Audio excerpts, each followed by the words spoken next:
ebirooto 7 kasita obifuna nga byamuddiringanwa oba n'ofunako ebimu ku byo oba ekimu ku byo bikiikirira greatness and prosperous oba prosperity.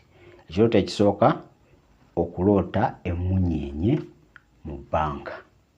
Ekirooto ekyokubiri okuloota ng'ofuna ssente.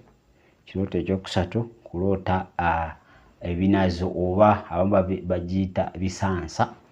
Ekirooto ekyokuna okuloota ebibala.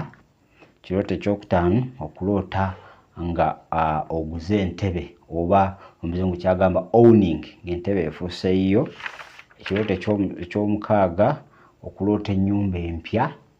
Ekirooto ekyomusanvu kwe kuloota ng'oweereddwa oba nga bakuwa ebisumuluzo. Ebirooto bye wammanga, other factors they have to remain constant. Oba buli kirooto tolaba nga twogedde ku bisumuluzo ate n'oloota ebisumuluzo ebiri broken ebitalavu n'ogamba bagambye ebisumuluzo. Buli kintu kye twogeddeko awo kirina okubeera mu condition ennungi mwe kirina okuba nga kikola ki nga kibeera. Tubaagaza olunaku olungi, mbeere bulungi ate